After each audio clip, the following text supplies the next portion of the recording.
পৃথিবীর সবথেকে অদ্ভুত কিম জং উনের দেশ উত্তর কোরিয়ার খাবার সম্পর্কে এমন কিছু আজব তথ্য যা জানলে আপনি অবাক না হয়ে পারবেন না। আর পৃথিবীতে এমন একটা সমুদ্র সৈকত আছে যেখানে একবার গোসল করলেই আপনাকে ৩ লাখ টাকা জরিমানা দিতে হতে পারে। কিন্তু কেন? এবং এমন এক আজব দেশ আছে যেখানে বাসাবাড়িতে অতিরিক্ত জানালা ব্যবহার করলে এর জন্য আলাদা করে ট্যাক্স দিতে হয়। হ্যাঁ বন্ধুরা, এমনই কিছু অ্যামেজিং তথ্য নিয়ে আমাদের আজকের এই ভিডিও। তো আর দেরি কিসে, চলুন তাহলে শুরু করি। নাম্বার 6, যদি আপনি বাসায় বিড়াল পুষে থাকেন তাহলে আপনার পোষা বিড়ালের সাথে এই ভুলগুলো মোটেও করবেন না, না হলে আপনি আপনার শখের বিড়ালটিকে হারিয়েও ফেলতে পারেন। প্রথম ভুল হলো বিড়ালের পেটে এভাবে হাত দিয়ে মাসাজ বা আদর করা।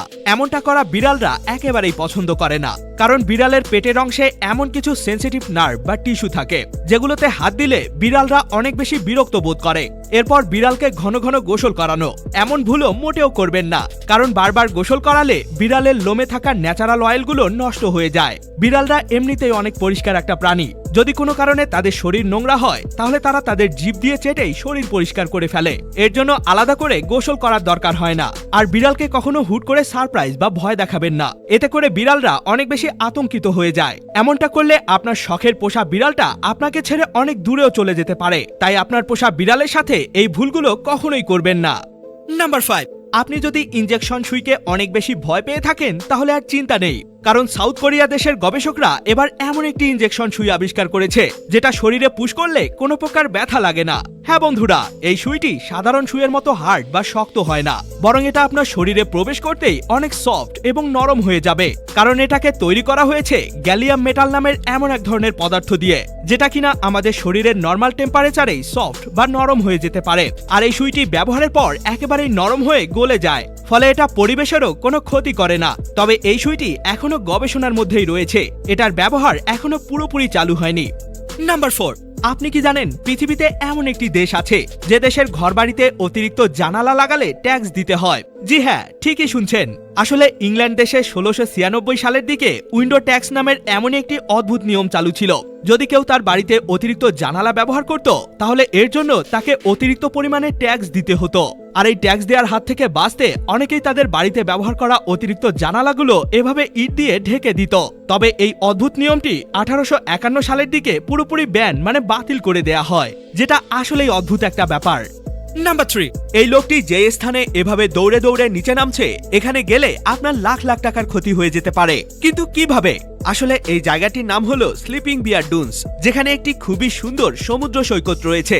তবে এই সমুদ্র সৈকতে পৌঁছাতে হলে আপনাকে এমন পাহাড়ের মতো একটা ঢাল বেয়ে নিচে নামতে হবে, যেই ঢাল বেয়ে নিচে নামার সময় খুব ইজিলি নামতে পারবেন। তবে আপনার অবস্থা খারাপ হবে যখনই আপনি নিচ থেকে উপরের দিকে উঠবেন, কারণ এখানে উপর থেকে নিচে নামা যতটা সহজ, নিচ থেকে উপরে ওঠা অনেক বেশি কঠিন।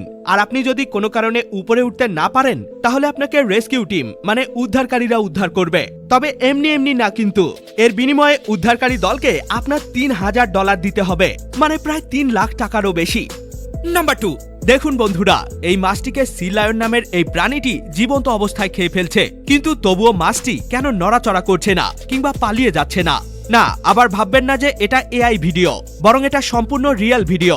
আসলে যে মাছটিকে দেখছেন এটির নাম হলো মোলা মোলা ফিশ।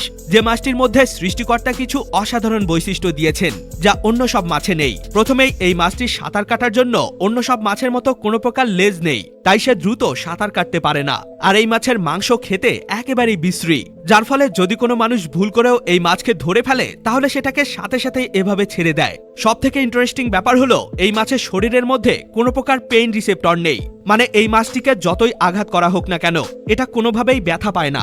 তাই তো জীবন্ত অবস্থায় এটাকে সি লায়নটা খেয়ে ফেললেও এটা কোনোভাবেই নড়াচড়া করছে না, যেটা সত্যি আজব একটা ব্যাপার। নাম্বার 1, বন্ধুরা চলুন তাহলে এবার বিশ্বের সবথেকে অদ্ভুত দেশ উত্তর কোরিয়ার কিছু অদ্ভুত খাবার সম্পর্কে জেনে নেওয়া যাক। প্রথমেই আসি বার্গারের কথায়। এই বার্গার তো সবাই চিনেন, তবে জানেন কি 2009 সালের আগ পর্যন্ত উত্তর কোরিয়ার মানুষরা এই বার্গার কি জিনিস সেটাই জানতো না। 2009 সালের দিকে সিঙ্গাপুরের একজন বিজনেসম্যান উত্তর কোরিয়া সরকারের কাছ থেকে পারমিশন নিয়ে সেখানে একটা ফাস্টফুডের দোকান দেয়, আর সেখানে এমন টাইপের বার্গার বিক্রি শুরু করে। হ্যাঁ, এটাই হলো উত্তর কোরিয়া দেশের বার্গার। আর উত্তর কোরিয়া দেশে যে কোনো ফ্রাই বা ভাজা পোড়া খাবার এরকম চায়ের কাপের মধ্যে সার্ভ করা হয়। এবার স্ট্রিট ফুড। বন্ধুরা, আমাদের দেশের রাস্তাঘাটগুলোতে বিভিন্ন রকমের স্ট্রিট ফুডের দোকান দেখা যায়, আর এই স্ট্রিট ফুডের দোকানের খাবারগুলো দেখতে অনেক আকর্ষণীয় এবং সুস্বাদু হয়ে থাকে। তবে উত্তর কোরিয়ায় এমন স্ট্রিট ফুডের দোকান একেবারেই দেখা যায় না। যদিও কিছু বড় বড় শহরের রাস্তার পাশে এমন কিছু খাবারের দোকান দেখা যায়, তবে এই দোকানগুলো শুধুমাত্র ওই দেশের সৈনিক বা আর্মি পুলিশের জন্য খাবার বানায়। সাধারণ মানুষের জন্য এই দোকানগুলো থেকে কেনাকাটা একেবারেই নিষিদ্ধ। তো আজ এ পর্যন্ত। ভিডিওটি আপনার কাছে কেমন লাগলো সেটি অবশ্যই আমাকে কমেন্টে জানাতে ভুলবেন না। ধন্যবাদ। এ সকল তথ্যগুলো তো আপনি জেনেই গেলেন, কিন্তু আপনি কি জানেন শীতকাল আসলেই অনেকের পায়ের গোড়ালিগুলো এভাবে ফেটে চৌচির হয়ে যায়। তবে এমনটা কিন্তু আপনার করা একটা মারাত্মক ভুলের কারণেই হয়। কি সেই ভুল সেটাই জানবেন আজকের এই ভিডিওতে। আর জানেন কি, পৃথিবীতে এমন একটা দেশ আছে যেখানে ছোট বাচ্চাদের লেনদেন করার জন্য আলাদা করে ব্যাংকের ব্যবস্থা রয়েছে, এবং এই রেস্টুরেন্টে প্রবেশ করলেই কেন ওয়েটাররা কাস্টমারদের থাপ্পড় মেরে ওয়েলকাম জানায়। ভিডিওটিকে এখনই দেখে নিন, এটিও কিন্তু অনেক অ্যামেজিং একটি ভিডিও। দেখা হবে অন্য কোনো ভিডিওতে, ততক্ষণ পর্যন্ত কিপ দ্য নলেজ।